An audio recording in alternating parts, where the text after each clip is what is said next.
On va parler de l'Ukraine. Mhm. Là, Ça brasse. explique aux gens, là, je pense que c'est officiel. La Russie a dit on est en guerre, Oui.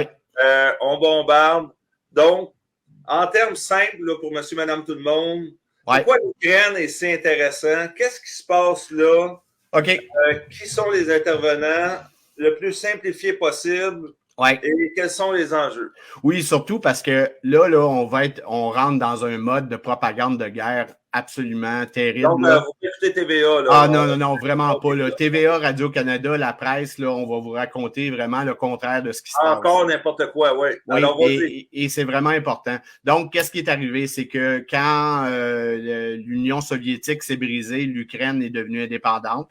Ça a été bien beau, sauf que l'OTAN, qui est l'armée des banques internationales, l'OTAN n'était pas supposé se déplacer vers l'Est, donc de se rapprocher de la Russie. Mais l'OTAN n'a jamais arrêté d'aller chercher des pays vers l'Est.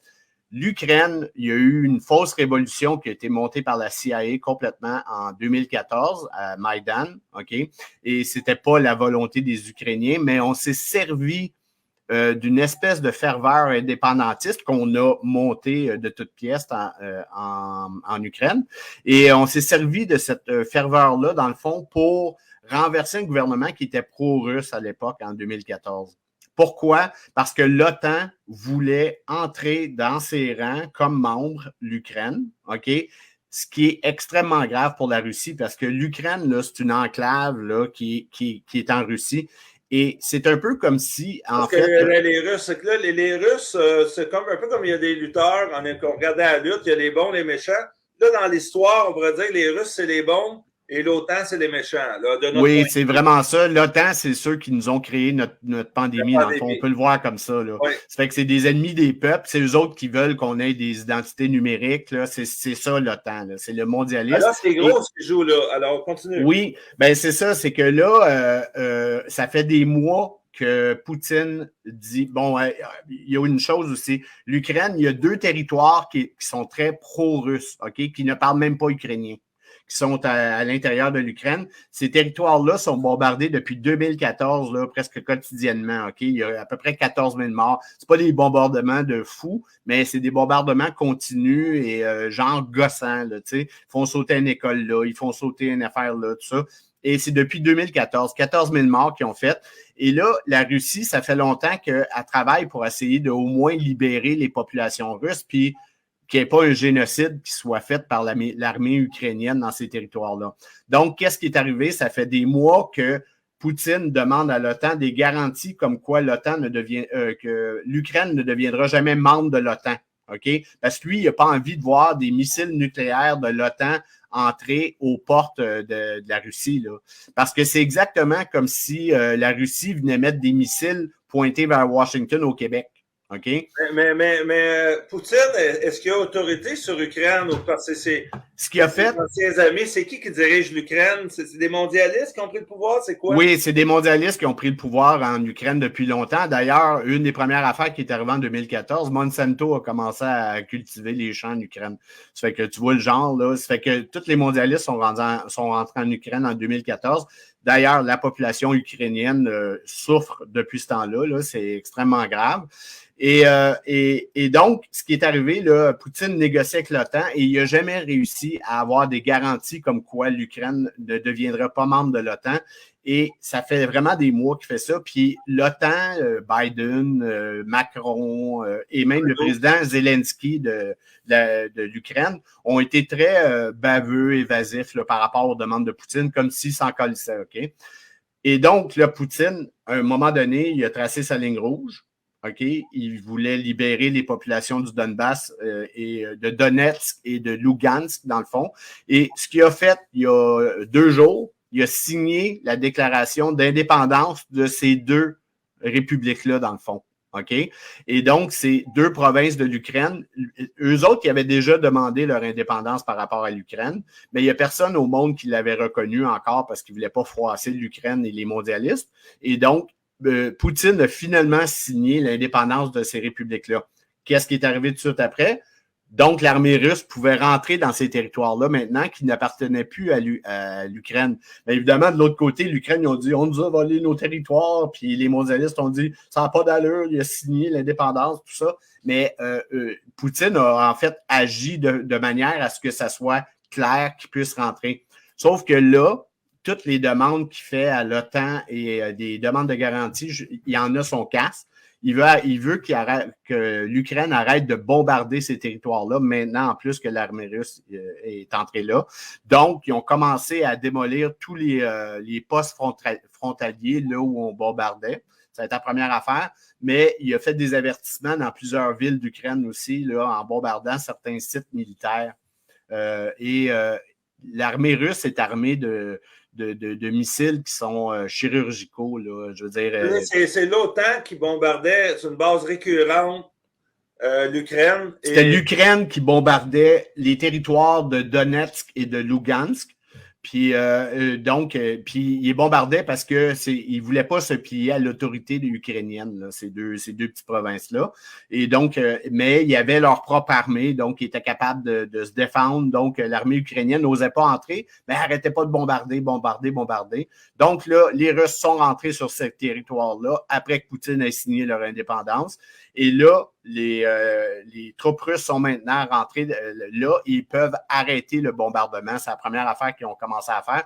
Mais il y a genre pas niaisé avec le POC, là. Il a arrêté de négocier. D'ailleurs, Zelensky, le président de l'Ukraine, hier, a essayé d'appeler Poutine. Il y a eu zéro réponse. Ça fait que Poutine, là, qui est un fin diplomate là, et qui parle toujours à tout le monde, qui est toujours prêt à négocier, là, vient d'indiquer qu'il est plus prêt à négocier avec l'Ukraine. Il dit, ça fait des mois que j'essaie de négocier avec vous autres. Vous ne faites absolument rien. Je ne veux pas voir l'OTAN en Ukraine. C'est un peu normal. Il ne veut pas voir de missiles nucléaires à la frontière. Là, tu sais. Là, les armées en place, c'est l'armée russe qui est entrée en... Et tu as l'armée de l'OTAN. Ben, tu as l'Ukraine qui est backée par l'OTAN. Oui. Tu as l'Ukraine, mais les contingents de l'OTAN qui sont en Ukraine sont très réduits. OK? Parce que je pense qu'il y a beaucoup de monde qui se pose des questions là-dedans sur est-ce qu'on va défendre l'Ukraine contre la Russie ou on ne le fera pas? Pourquoi? Parce que ça serait le déclenchement d'une troisième guerre mondiale, dans le fond. Et donc, c'est quelque chose qui est extrêmement grave. Puis le déclenchement d'une troisième guerre mondiale, ce qui est important de savoir aussi, c'est que la Russie et la Chine vont la gagner, cette guerre-là. Militairement, là, ils ne peuvent absolument pas perdre. Mais à la fin de l'histoire, Poutine veut reprendre le contrôle absolu de l'Ukraine, c'est ça? Non, il veut arrêter le bombardement ukrainien sur les provinces de Lugansk et tout ça. Mais c'est certain que s'il était capable de dire, parce que Poutine, la première affaire qu'il a faite, c'est déposer vos armes. Il a dit ça à l'armée ukrainienne, là. Il a lancé un message, il dit déposez vos armes, on n'a rien contre vous autres, on veut juste qu'il arrête toute la militarisation puis la possibilité de voir l'Ukraine devenir membre de l'OTAN. Donc, son intérêt à Poutine, c'est quoi? C'est de d'éloigner l'OTAN de la Russie. C'est aussi simple que ça. OK, vous ne viendrez pas jouer chez nos amis voisins. Là, Voilà. Et c'est la même chose aussi qui peut se passer en Biélorussie. Ça se peut que là, ça bouge aussi du côté de la Biélorussie parce que la Pologne et les États baltes, qui sont dans le fond les frontières de l'ouest de la Biélorussie, ben ça se peut qu'eux autres aussi en profitent pour faire une entrée en Biélorussie parce que la Biélorussie est très pro-russe aussi. Donc, un peu comme les deux provinces du Lugansk et du Donetsk en Ukraine sont très pro-russes, donc ça se peut qu'on en profite pour attaquer. Mais là, je dirais qu'avec ce qui se passe, OK, c'est soit Poutine va imposer le fait que militairement, il y a personne qui va les attaquer, soit on va tomber dans un mode de pré-troisième guerre mondiale. Et là, ça va dépendre de la réaction de l'Occident par rapport à ce que Poutine est en train de faire. Moi, ce que je parie, c'est qu'ils ne vont pas essayer d'aider l'Ukraine.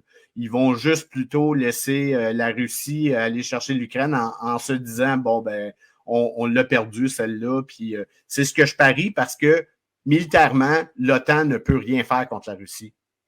Sylvain, écoute, est-ce que tu te prêterais au jeu d'être vraiment, vraiment le bon gars?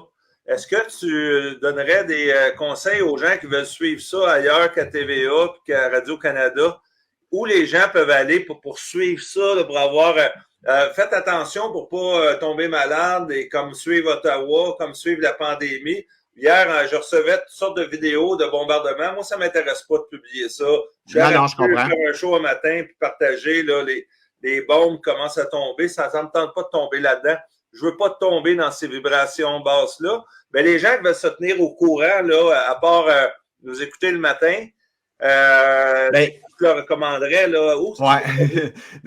Ce que je recommanderais, ça va être en fait, c'est plus des articles de journalistes indépendants qui sont complètement à l'extérieur de tout ça.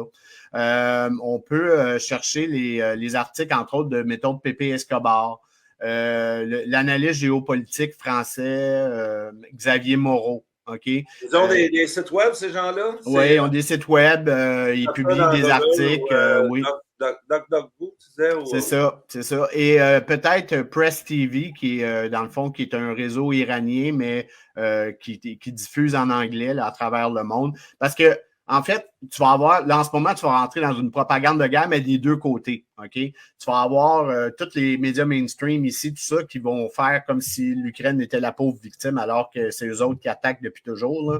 Donc, eux autres vont jouer le rôle de l'Ukraine, puis ils vont dire que les Russes, c'est des méchants et tout ça, alors que les Russes essayent de libérer le peuple ukrainien de tout ça. Et tu vas avoir, mais si tu regardes du côté de RT, Russia Today, tu vas avoir des nouvelles qui vont être un peu plus équilibrées, mais qui vont être quand même biaisées, elles, du côté russe. OK?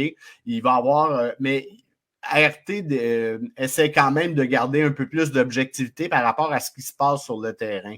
Mais au niveau de l'analyse, ça va être très pro-russe. Moi, oui, excuse-moi, continue, je m'excuse. En fait, c'est ça, c'est que dans le fond, c'est de multiplier les sources qui sont indépendantes et à la fois de la Russie et indépendantes des mainstream ici pour avoir leur juste. Mais en réalité, là, ça va devenir factuel assez vite parce que l'Ukraine n'est pas de taille là, du tout avec la Russie. Ça fait que ça ne durera pas très longtemps. Là.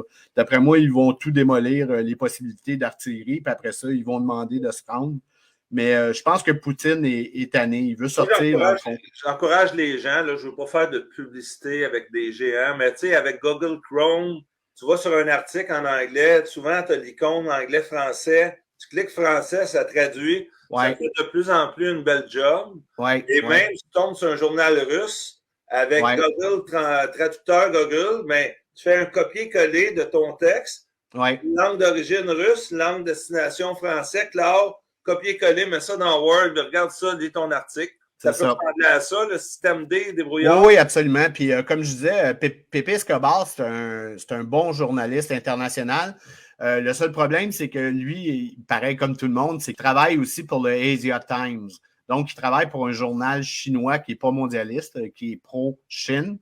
Mais lui, par contre, c'est que quand ça ne touche pas la Chine, là, on peut le consulter, puis là, il devient vraiment intéressant par rapport à tout ce qui est extérieur de la Chine. Quand ça commence à toucher la Chine... PE Escobar. OK, comme Pablo Escobar. Oui, puis c'est un journaliste, il a à peu près notre âge, là, mais il a un côté très jeune. Là, c'est un fan de rock'n'roll, puis tout. Il est très intéressant, puis il est très bien ferré là, pour ce qui se passe au niveau du monde. Il y a Thierry Messant. Thierry Messant, c'est un autre journaliste. Ça vaut la peine de chercher ses articles. Il en publie à peu près un par semaine, là, grosso modo. C'est un journaliste international qui, lui, est basé en Syrie, mais qui est français d'origine. Et c'est quelqu'un qui a écrit des livres aussi qui est hyper intéressant. Et quand il va analyser justement toute la guerre de l'Ukraine, il va analyser Poutine, tout ça, il y a vraiment un pas de recul. Il n'y a pas d'intérêt, là, lui. Là. Il analyse froidement et il y a surtout beaucoup de contacts un peu partout. Donc, Thierry Messant, il est à travers le réseau Voltaire, ça s'appelle. C'est un site web français. Si on dit on Voltaire. Oui, c'est ça. Ah, c'est bon, ça. Hey, puis, mais Thierry Messant, c'est quelqu'un à suivre aussi, là. Hey, merci. C'était un plaisir, Sylvain Laforêt. Là. C'est que moi, je vais aller remplir mon café puis mettre 2 rôtis dans le toaster. Bonne idée. Et puis, merci à tout le monde d'avoir été à l'écoute. J'espère que vous avez apprécié. Toujours un plaisir, Sylvain. C'est une émission très écoutée. Écoute, on a roulé à 4000, 4500 tout le long. C'est pas nécessairement pour... c'est le fun parce que c'est intéressant. Mais moi aussi, tu m'apprends beaucoup. Alors, puis c'est le fun même de challenger même les gens qui... j'aime beaucoup ce qui se passe actuellement parce que l'éveil est exponentiel. Oui, puis c'est le fun, justement, de sentir ça, cet éveil-là. Puis pas que ça, c'est que les gens s'intéressent à tout ça. Tu sais, les gens ne s'intéressaient pas à l'histoire avant, puis les gens s'intéressent à l'histoire maintenant parce qu'ils se rendent compte à quel point c'est ce qui s'est passé dans les 2 derniers siècles, dans le fond, qui influence ce qui se passe aujourd'hui. Alors, je te souhaite une bonne journée, mon chum, puis on verra pour la suite. Et tout le monde, likez-moi ça, puis partagez pour que ça fasse le tour des médias sociaux. Alors, bonne journée, M. Laforêt. Toujours un Daniel Pilon, chroniqueur, libre penseur. À bientôt.